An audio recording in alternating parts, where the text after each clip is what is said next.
आज म तपाईहरुसँग रायोको साग र सुँगुरको मासुको रेसिपी शेयर गर्न गइरहेको छु।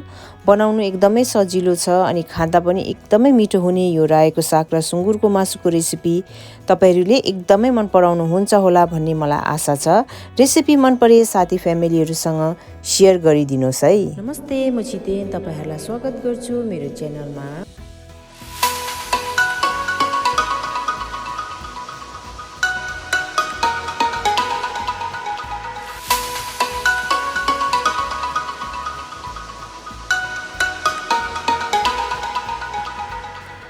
ठुलो चम्चाको 2 चम्चा तोरीको तेल, सानो प्याज यसरी काटेको छु, 3 वटा लसुनलाई मसिनो चप गरेको छु, अदुवालाई रफली पिसेको छु, फाइन पेस्ट बनाएको छुइनँ, अनि सानो एउटा टमाटर पनि लिएको छु।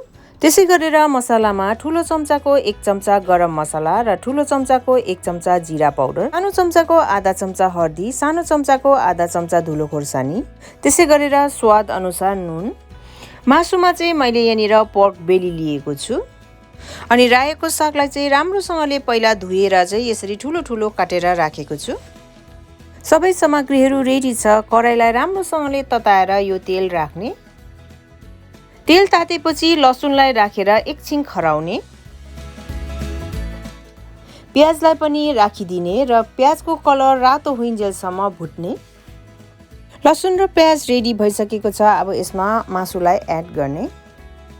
मासु सँगसँगै धुलो खोर्सानी र हर्दीलाई पनि राख्ने, सँगसँगै जिरा र गरम मसलालाई पनि राख्ने।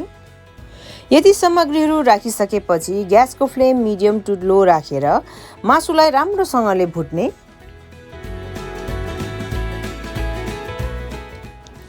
मैले चाहिँ मासुलाई 8 मिनेट जस्तो भुटेको छु र यतिको भएको छ। तपाईहरुले अझै भुटेर यसको बोसो बिलाउन चाहनुभयो भने त्यो पनि गर्न सक्नुहुनेछ। र अब यसमा मैले टमाटर एड गरे।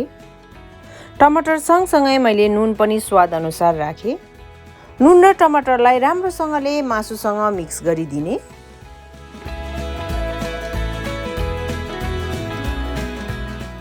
कभर गरेर लो हिटमा 3 मिनेटको लागि टमाटर पाक्नको लागि छोडिदिने।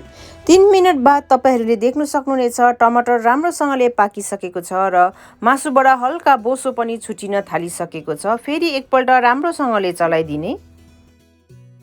मासु राम्रोसँगले भुटिसकेको छ। अब चाहिँ म यसमा पानी एड गर्दैछु। म चाहिँ मासु कराईमा नै पकाउँदैछु, त्यही भएर म टाइममा पानी एड गर्दै मासु जबसम्म राम्रोसँगले पाक्दैन तबसम्म म कराईमा नै पकाउँदैछु। तपाईहरुलाई यदि डाउट लाग्छ भने तपाईहरुले यसलाई कुकरमा राखेर सिटी पनि लगाउन सक्नुहुन्छ।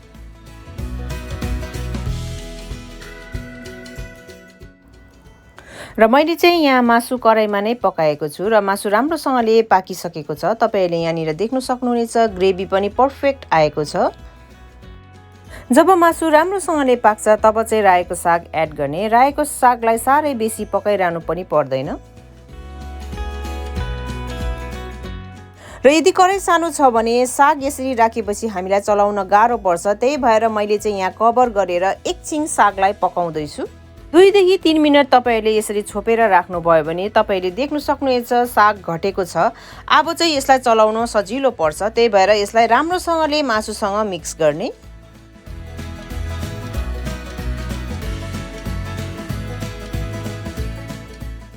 मासु र रायोको सागलाई राम्रोसँगले मिक्स गरिसकेपछि यो अदुवालाई माथिबाट राखिदिने। यसरी अदुवा माथिबाट राख्नाले चाहिँ यो रायोको साग र सुँगुरको मासुको फ्लेभर अझै बेसी बढेर जान्छ।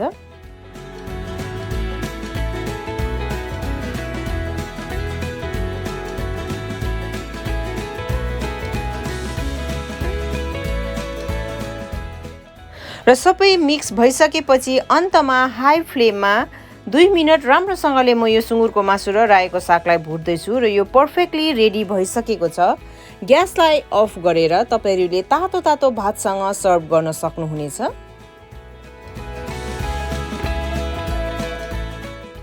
कस्तो लाग्यो आजको मेरो यो रेसिपी कमेन्ट गर्नु चाहिँ नबिर्सिदिनुहोस् है। Thank you, bye bye.